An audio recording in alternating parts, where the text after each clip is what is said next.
Good morning, Highland.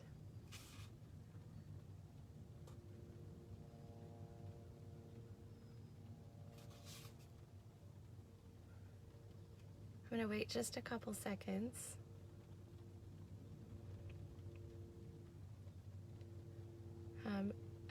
As you can tell, I am out in my car for a little bit of quiet. And I'm noticing that my neighbor has an exterminator who is walking outside their house. And so I'm watching to see if they're going to walk up to the car and say, "Are you all right?" So I think we're good. Good morning, everyone.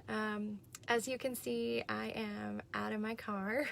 I tried to find that kind of centered space inside my house this morning. And with all of the movement and the morning TV shows, because that's a thing right now, it's just, I just couldn't focus. So I have come out to the car and I have sat in the car for at least 5 minutes, just listening to the rain and trying to let the fall, like the raindrops, calm me and find some clear headspace. So lest you ever wonder how we make that work, sometimes you just go to your car in order to have a little bit of quiet space. So admittedly, though, there's nothing holding up my phone except my arm, so it's going to get tired pretty quickly. So this will not be a long reflection, but just some thoughts for you today. This week, I have found my way back to one of my favorite authors, which is John O'Donohue. And I know that this is mirrored and you may not be able to see this clearly, but it's his book of blessings called To Bless the Space Between Us. And I've read so many of these blessings along the way, but one of the things I hadn't taken time to do was to actually read the text between the blessings. And so I decided to sit down and do that this week, and it was fascinating. I had been thinking about threshold moments, those moments that are so profound and so distinct, and sometimes you don't know that they're there until they're past, but this one feels like a threshold moment to me, this season of life, and it's so big and so mammoth that we can tell it's a threshold moment. And as I was reading through the text, I discovered that my favorite John O'Donohue talks about threshold moments, and so I thought that I would share a little bit of that with you this morning. The other thing, because it's morning, because it's a little after 10, the day for some of you has been going for a while, and for others it's just beginning or just getting warmed up. And so he talks a lot about the new day and dawn. And so some of these thoughts will be about threshold and some of them will be about the new day. So if you have this book, it's toward the end, some of these thoughts that I will read from him. He says, each new day is a path of wonder, a different invitation. Days are where our lives gradually become visible.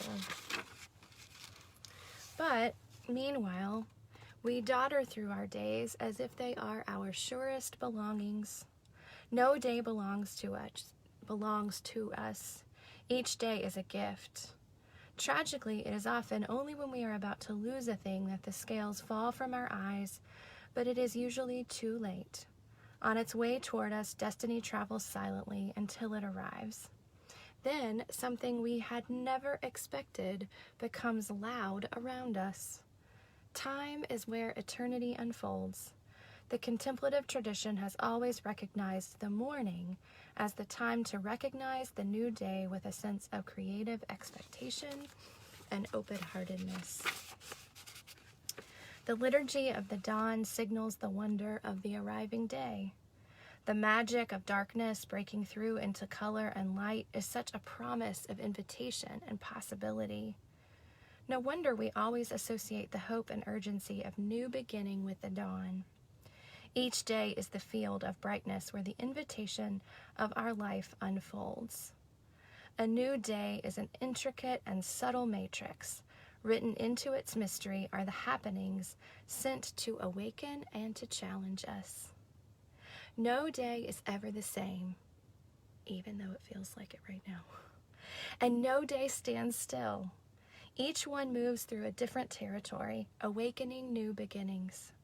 A day moves forward in moments, and once a moment has flickered into life, it vanishes and is replaced by the next. It is fascinating that this is where we live, within an emerging lacework that continuously unravels. Often, a fleeting moment can hold a whole sequence of the future in distilled form, and each day is seeded with recognitions. Each of us is an artist of our days. The greater our integrity and awareness, the more original and creative our time will become. Looking back along life's journey, you come to see how each of the central phases of your life began at a decisive threshold, where you left one way of being and entered another. A threshold is not simply an accidental line that happens to separate one region from another. It is an intense frontier that divides a world of feeling from another. Often a threshold becomes clearly visible only once you have crossed it. Crossing can often mean the total loss of all you enjoyed while on the other side. It becomes a dividing line between the past and the future. More often than not, the reason you cannot return to where you were is that you have changed. You are no longer the one who crossed over. It's interesting that when Jesus cured the blind man, he instructed him not to go back into the village. Having crossed the threshold into vision, his life was no longer to be lived in the constricted mode of blindness. New vision meant new pastures. And then John O'Donohue shares a story, and I'm going to reflect on that a little bit with you. He says, "Always when my father left home to go to work in the fields or to go to town, the last thing he did as he walked out the door was to turn back toward us in the kitchen and inhale a full, explicit breath. I had never really thought about this image from childhood until I started writing this book, and it seems that what he was doing as he left was inhaling the spirit of his loved ones to nourish and protect his journey, coming back to take for himself a blessing breath." So as I've been reflecting on all of this, and I read that story about turning back before you leave your home and inhaling deeply this blessing breath. One of the things that I have grieved in this season at home is that I can't really remember March 8th when last we all gathered at Highland. I guess because of the moving of our world so quickly, it has just escaped my memory. And I so wish that in my mind had been that kind of still frame inhaling of that blessing breath to carry with me as we have gone through these weeks, because they have obviously become a threshold moment. We know that the world has changed so much, and what was is not going to be what will be in the future. And yet that too is full of enormous possibility and creativity and new things that we can't even imagine, even though right now they probably feel very overwhelming. So I'm just holding all of that all at the same time. Sometimes as I ponder, that's how it happens. I just hold a lot of disparate things or seemingly sort of connected things and wait for the connections or the thoughts to emerge.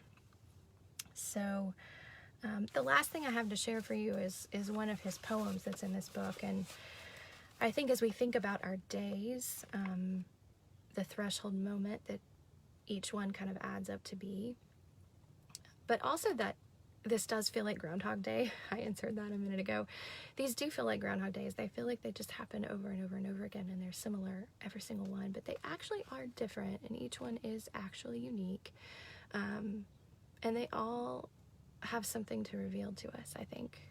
And so this particular blessing is called The Inner History of a Day, and it's pretty short. But I invite you to take this with you as you are going through your day